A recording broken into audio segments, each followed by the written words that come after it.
But as spring rolls over, people have just been waiting for their houses to be able to, present at its best.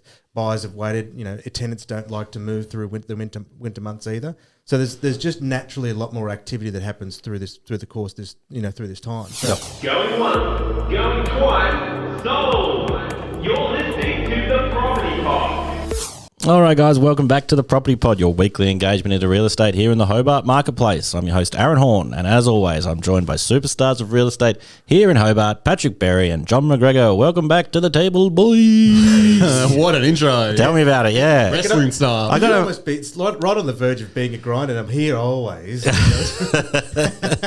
No, look, I felt the vibe halfway through. I'm like, I'm going to make it. I'm going to make it a one-shot wonder. So, yeah. Welcome to the table. How are we feeling, team? To the moon, baby. I'm excited. My kitchen's finally getting installed at Moreno, which has taken obviously far too long and cost more than more than I planned for. But it's happening, which is very I exciting. think that's everything in the building industry, John. Pretty much, exactly. Yeah. I found it interesting the other night at the investor seminar where you were talking about kind of you had your place and you thought, I'll give my client or my tenant this long lead in to find a new place, and they found something the very next day. So completely backfired. It completely backfired on you, but it opened up for you to be able to get in and make the plans and get everything started on the reno. Yeah, exactly. But that was a while ago. Well, yeah, I mean, the irony was though is that the plans were already there with the framework of what we're going to do, but no one could really start there till November. So it was sort of 4 months anyway. So I just had dead space. I was like, for far out.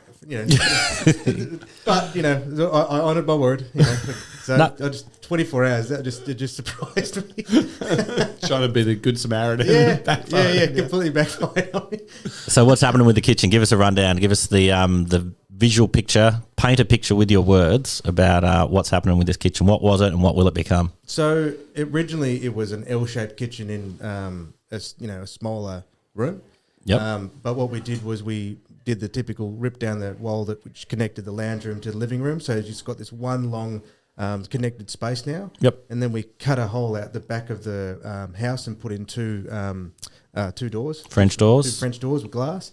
And then what it'll be is just it's a 3 metre island that stretches right down the middle. And then the left-hand side, then you've got all your other cabinetry that connects it. So starting from at the front, there's the pantry, then the centerpiece where the oven's going to be, and then the fridge, and then it'll pull out just a little bit, and then we've actually got the internal laundry connected to it as well. Okay. Yeah, so it's all blossom white, it's called. So it'll all sort of just hopefully just disappear into the room, and then there's some dark features on above the oven space. So I think there was it's like a dark grey. So to try to keep it neutral and modern, but have a couple of little just little splashes. No McGregor tartan covering going over any of it? I did get it quoted up. Imagine that. Splashback McGregor tartan behind the stove. What a statement piece that would be, John. Yeah, so but now it's all come together, and even just I caught up with the lads yesterday to just step in the island just a little bit. We measured that out a little bit more. So it was kind of nice because once we did the final design with them on like the last Thursday, we went, yes, this is going to be We've awesome. hit it, yep. So it was a really nice feeling because it's been a long time coming. So when you say the laundry's built in, are you talking like European style? Laundry. Yep. Yeah, So yeah. it's not a room, it's not connected in, it's just literally maximising space. Yeah, absolutely. Because where it is actually is where the separate laundry used to be. That was a hot water cylinder there, and then the laundry was connected to it. So it had all these tiny little attachments to the back of this house. Completely wasted space. Yep. So we actually reclaimed a bunch of there's Baltic pine floors throughout the whole home. Yep. But because we're putting carpet in the bedrooms, we reclaimed some of the pine boards from the bedrooms, and then relayed that down into the kitchen space, so I was able to connect all the floors again. Yeah, nice. Especially where we ripped out the walls and the floors bit stuffed. But where there's still some. It looks pretty rough on that side, but because the cabinetry is going to go right over the top of it, it doesn't matter. Yeah. So then what we've done too is the other day I changed my mind. I ripped off all the skirts throughout the entire house where it had the wooden ones, which are great for the time, but it ends up being cheaper to replace them with white. The ones you can buy now, and then paint them once rather than the painter having to do 3 coats around the entire home. Yeah, for sure. But because we had most of it was all modern looking, and you still had this this 80s sort of feature that just I'm right in the middle of that at my place. We're debating. Sarah's like, but I like this, and it will change this, and I'm just like, yeah, but like yeah, let's go the modern white. Like, let's just get the primed stuff and razz it on Just there. get it on Razz it on It's there. way easier. Ours has even got the PowerPoints used to be in the actual skirting, Yes. so there's a bunch of like holes that I've got like exactly. masking taped up so that mice can't get in. Well, that's fine, honey. It's cool. They can't chew through that. Yeah. There's no draft coming through these holes at all. Look, all that stuff was good nick, so it'll all be recycled. But for the house, because a lot of it had been ripped out of the main areas anyway, and I can't replace it. Well, you just have all these different rooms with all these different parts. It's Yep. like, stuff it. Let's just go back to making it all nice and clean. And we've come this far.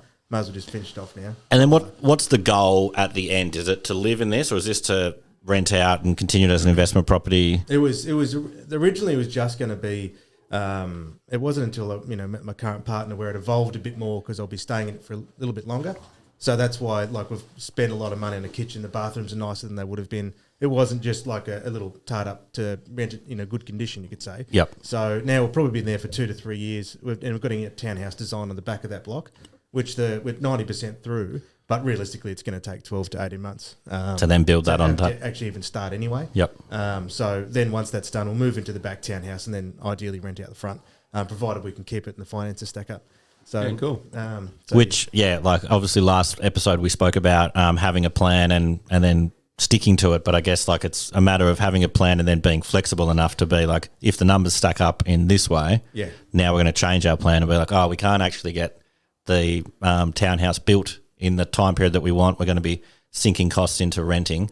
So instead, let's live in this front bad boy. Yeah. We'll do a little bit extra to make it comfortable for this period of time. Yeah.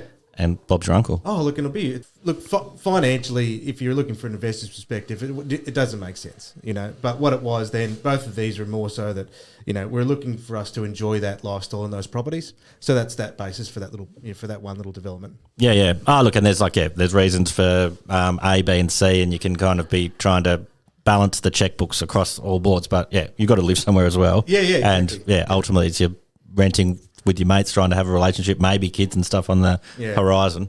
So it'll be nice to have the house. Yeah, Promise you that. Indeed. What's happening in your world, Patrick Berry? We've got the John update. Not a huge amount, to be honest. Your plans for your place are coming together. Yeah, we've been working with our architect, and he's just doing up plans, and they're looking pretty fancy. Shout out to the toy wog himself, Sam Bresnahan. Yeah, so I had another phone call with him last night and went back to him, and all the amazing design elements and the concepts and the reasons why it has to be like this squashed 50% of them. So even though on paper and like it has to be that way, we went back and said, can we make all these changes against his suggestion? So, you pay an expert in architecture and Expert then advice. tell him that he's wrong and ask him to fix it all.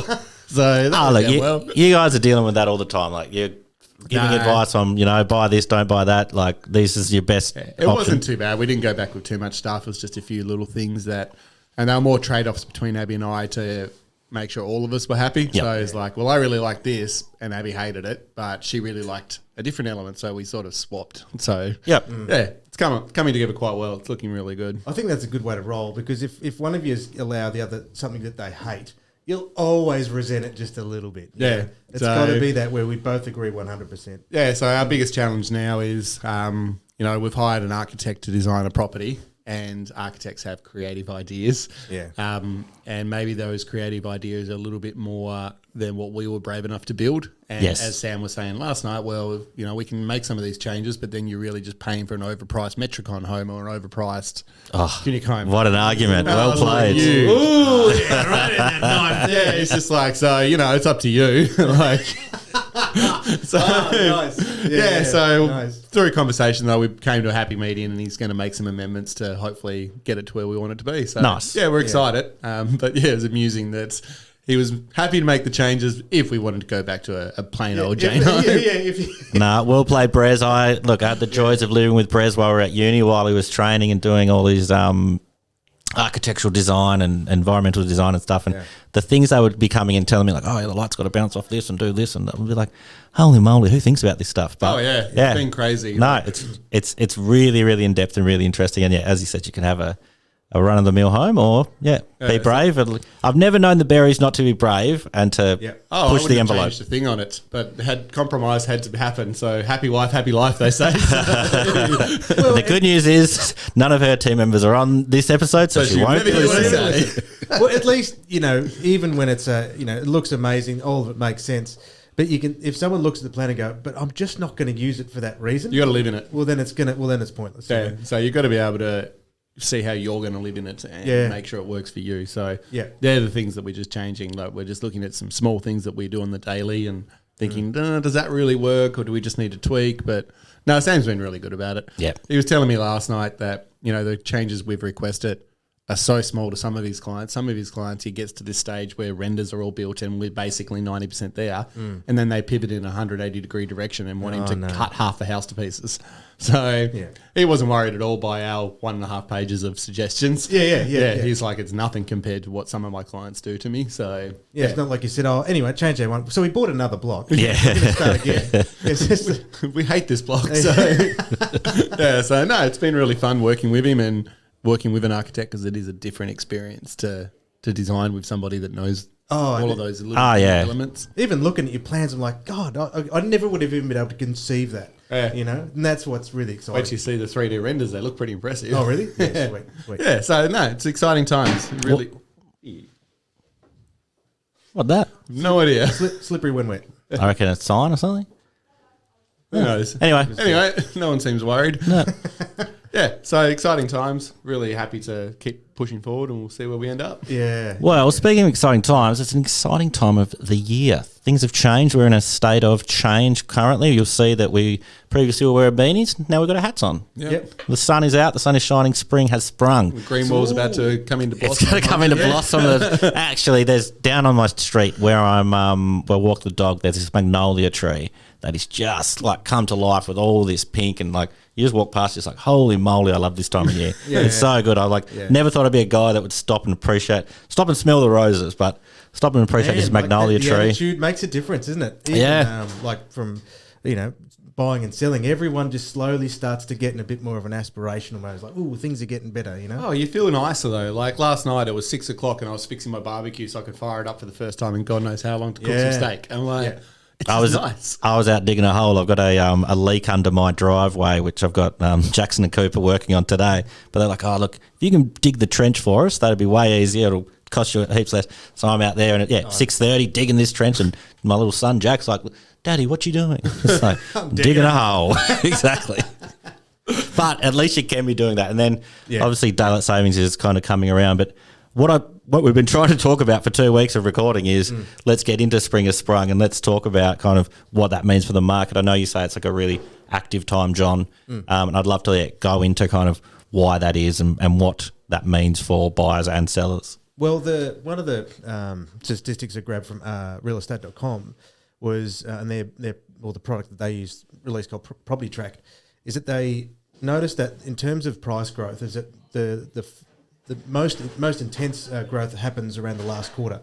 So that October, November, December, those 3 months. Yep. And then that coincides absolutely with the volume of sales and activity that goes year on year.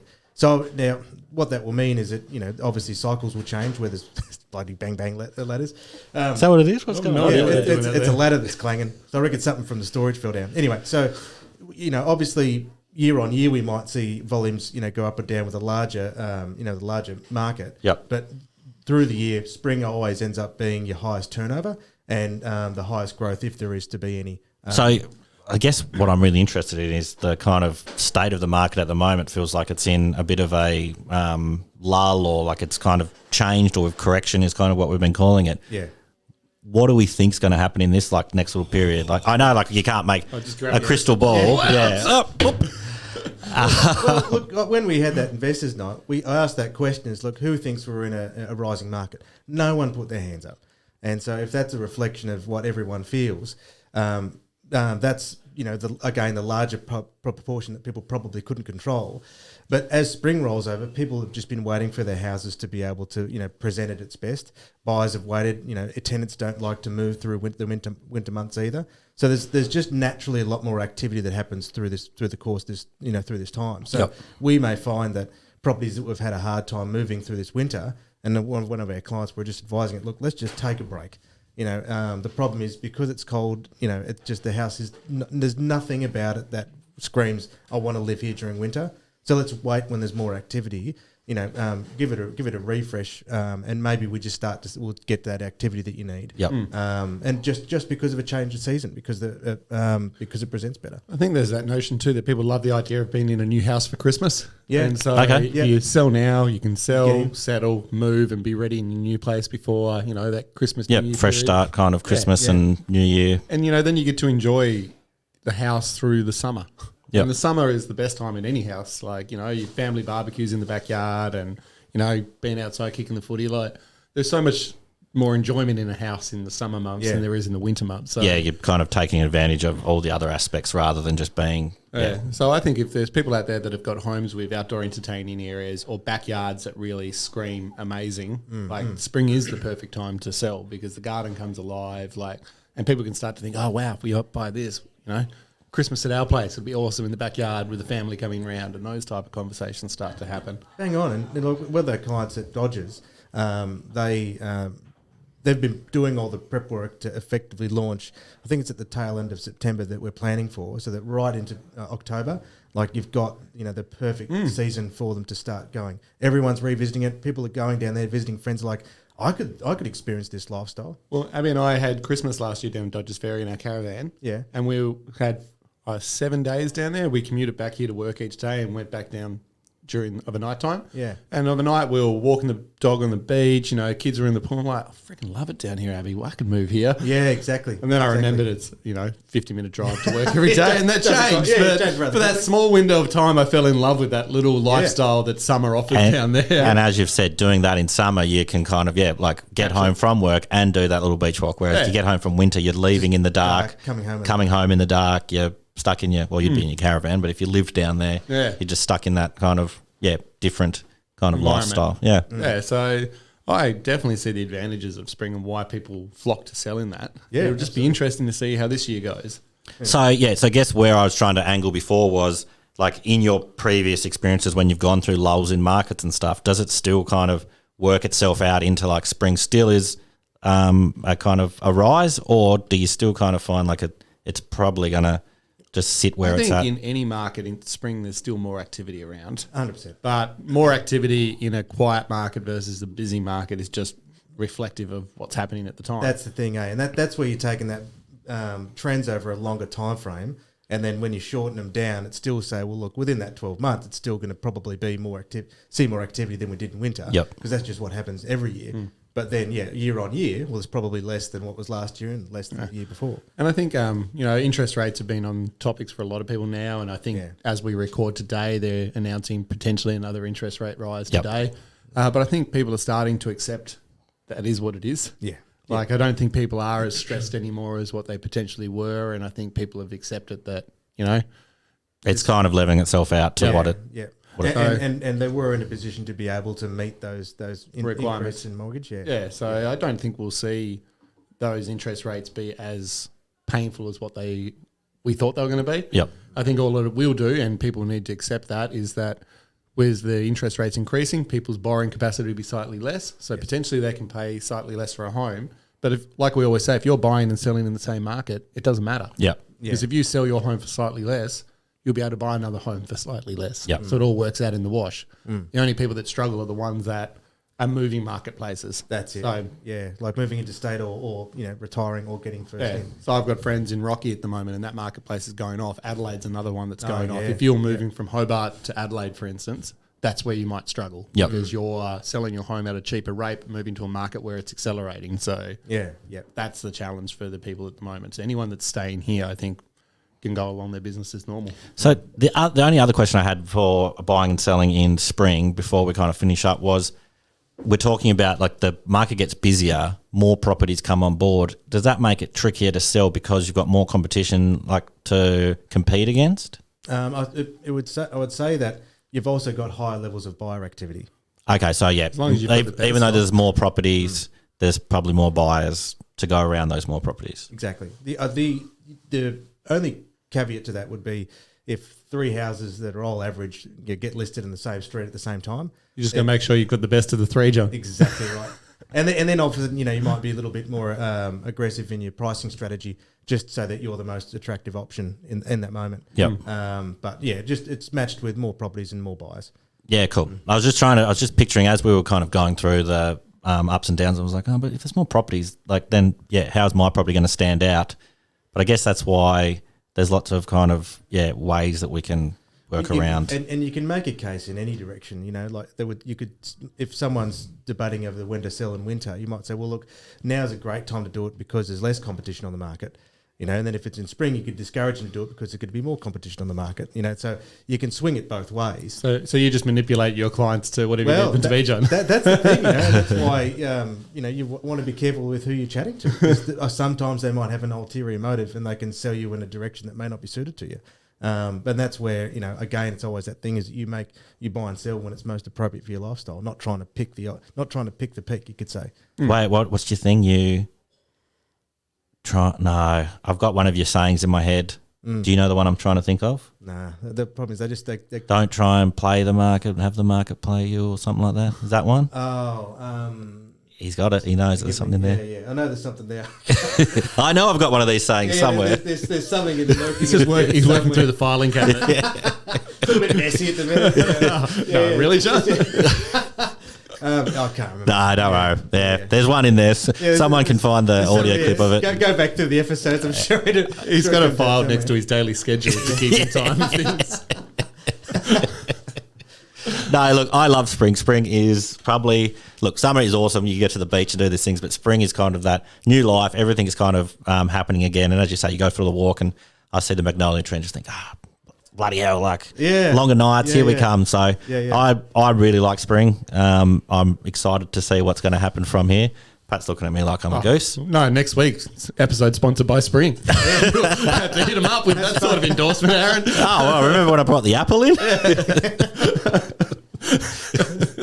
Look, proudly sponsored by Spring.